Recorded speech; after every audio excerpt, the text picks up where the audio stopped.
Ela era aqui é sem filtro, tá? Eu sou fofoqueiro. Já sabe. Misericórdia. Vamos orar por ele. Amém. Ora aí. Mas assim, o comportamento dela, inclusive, teve até um pastor que ela entrou na justiça contra ele por ter dito isso, e esse pastor acabou ganhando o processo. Meu amigo Anderson Silva. Porque é o caso do Anderson Silva, que Sim. ele processou. Eu vi, tá? A defesa dele ali no tribunal. Sim. Eu falei, ô Anderson, você tá se formando em direito ou não? Eu achei muito forte, né? Sim, muito, forte. Ele foi bem veemente ali na defesa. Foi muito então, bem. assim, você vê que, inclusive, quando começa aquele momento ali, aquela audiência, ela tá assim, bem em frente à câmera e depois ela vai recuando. Por quê? Porque ela quer pelejar por uma coisa que ela... É assim, ó, ela era assembleiana. Aí ela saiu e entrou-se e caiu na vereda ali do neopentecostalismo. Hoje ela é uma mulher cheia de tatuagens e ela defende. Ela disse, olha, quando eu fui pra Cristo eu não tinha tatuagens. Eu fui fazendo ao longo do tempo. Ela influencia inúmeras pessoas, Rodolfo. A Bíblia diz que a gente tem que evitar fazer coisas que vão fazer com que outras pessoas tropecem e caiam. Então, assim, a tatuagem é pecado? A tatuagem traz glória para o nome de Cristo? A minha pergunta seria essa, é pecado ou não? Não, eu quero saber se ela traz glória para Cristo. Porque uma coisa é você vir para Cristo depois de ter feito inúmeras tatuagens. Outra coisa é você estar com Cristo e dizer, agora eu vou me encher de tatuagem. Inclusive, na Bahia também tem uma que se diz pastora e ela tatuou praticamente o corpo inteiro. Sendo a gente pastora já, né? Sim, a gente tem o caso também da André Surá, que diz que quer abrir uma igreja e está se enchendo toda de tatuagens. Mas a André Surá, ela é inimputável perante a lei. Ela tem algum problema, então a gente tem que tratar ela diferente. Mas vamos lá, tá? Porque assim, a tatuagem, já que a senhora tocou no assunto aqui, ela feita antes da pessoa se converter, na sua concepção, a pessoa pode se arrepender daquela tatuagem e tá tudo bem, sim, ok? Claro. Mas ela já convertida, ela já batizada, ela já sendo membro de uma igreja, ela se tatuou, aí ela já está entrando no pecado. É porque não traz glória para Cristo. Eu creio que sim, porque não traz glória para Cristo. E você acaba levando outras pessoas a pecarem. Por exemplo, no caso dela, eu estou falando sobre um exemplo negativo de pastora. Sim. Por exemplo, ela já está em vários casamentos, já tem alguns casamentos aí na conta. Ela tem a questão da sensualidade, que é muito forte. Sim. Ela tem a questão... A conduta, né? Sim, a conduta falsas profecias. Ela está sempre inserida no meio de pessoas famosas e profetizando bênção para pessoas que vivem em casamentos homoafetivos, que é condenado pela palavra, entendeu? Então, assim, é um comportamento de uma mulher que se diz pastora? Não é. Primeiro, se você quer estar numa posição, você precisa se preparar. E eu deixo até uma pergunta aí para o povo que está nos acompanhando. Por quê? Que quando você vai se operar, né? Você tem uma doença, você precisa passar por uma cirurgia. Você quer o melhor médico para você operar-se com ele. E por que ao ser pastoreado por um pastor, você não deseja que seja o melhor pastor? O que mais se preparou para estar ali, o que mais se parece com Cristo. Porque, para mim, a figura do pastor ela tem que apontar para Cristo. Porque o pastor ele é um representante de Cristo na terra.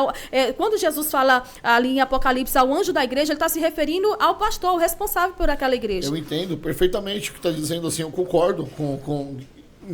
É que assim, algumas coisas assim não que são novas para mim, mas exige de mim um pouco mais de sabedoria para entrar nesse debate, tá? Porque eu tenho tatuagem aqui, e eu tenho vontade de fazer outras tatuagens, mas eu não sou pastor. Mas se um dia eu for pastor, você entende? Então existem algumas nuances assim que eu tenho que ficar pensando e isso. Mas voltando para essa pastora, que não é só essa pastora. Não. Eu vi também um outro caso, a pastora do Pix. Né? É ela. É ela? É ela.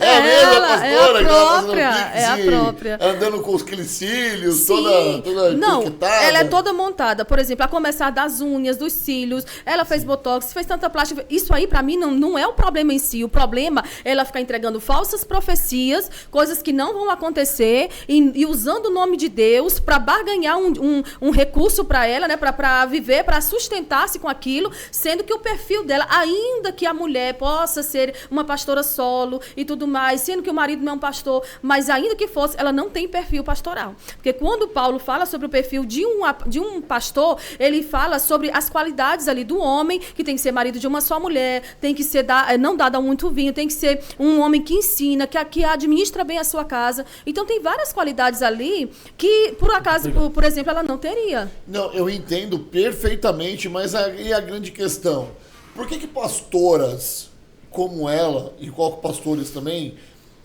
traz consigo uma legião de pessoas, arrasta com eles uma legião de gente que enche as igrejas. Dizem que o falso pastor é um castigo de Deus para o falso crente. Essa semana eu estive numa igreja neopentecostal. Certo. E aí eu cheguei lá, o pastor não estava.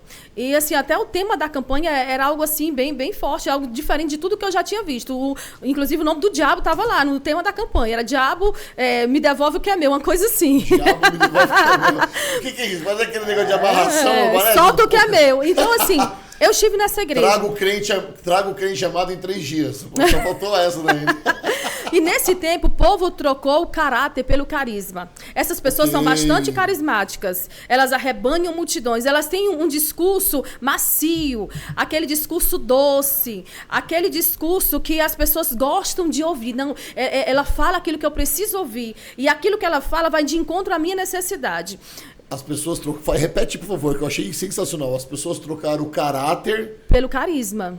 As pessoas trocaram o caráter pelo carisma. Porque assim, antigamente, para ser pastor, a palavra do pastor era algo que as pessoas confiavam. Sim. Hoje não, hoje ele tem que ser carismático, ele tem que se vestir como as pessoas gostam, ele tem que estar na moda, ele tem... Inclusive, eu vi esses dias um pastor fazendo dancinha de TikTok também, dentro da igreja, com o pessoal. Então, assim, o perfil dessa pessoa, eu estou usando o exemplo dela, mas são inúmeras mulheres que têm esse perfil, né? Que são mulheres mandonas. Teve um caso de uma pastora que o marido dela estava dando os avisos na igreja, ela mandou ele calar a boca lá de onde ela estava. Cala a boca que não é assim, não. Dentro da igreja, no meio de todo mundo. Mas voltando ao caso da igreja que eu fui, a igreja lotada. Dessas igrejas que eu fui essa semana, essa era a que tinha mais pessoas. Só que eu comecei a analisar o perfil das pessoas, que a maioria não eram crentes. E o que elas queriam? Uma profecia. Elas queriam uma palavra profética. Por que esse povo arrebanha multidões? Porque eles falam que a pessoa quer ouvir... A narrativa, né? Isso, a narrativa deles é construída em cima de uma massagem de ego para quem quer continuar vivendo no pecado. Porque o pessoal diz, mas eu estou na igreja. Está na igreja, mas não está em Cristo. Porque quem está em Cristo é nova criatura. E não importa quão sujo e quão podre foi o teu passado. Em Cristo tudo se fez novo. Você precisa se permitir ser moldado pelo Espírito Santo. Porque as igrejas estão cheias de gente que vão acordar no inferno, como disse Paul Washer certa vez.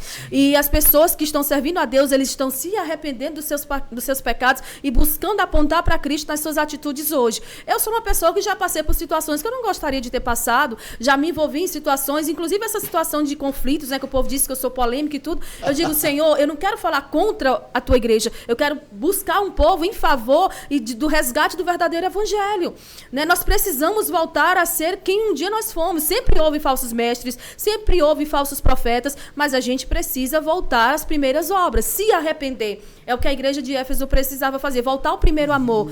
Né? Quando eu volto ao primeiro amor, eu olho, não, eu tenho tatuagem, não, eu tenho algo aqui na minha vida que aconteceu que eu não gostaria que tivesse acontecido, mas agora a minha vida vai apontar para Cristo. Consagrei isso, né? Fiz essa tatuagem para um ex-namorado, uma ex-namorada, eu consagrei isso, eu preciso tirar isso de mim, né?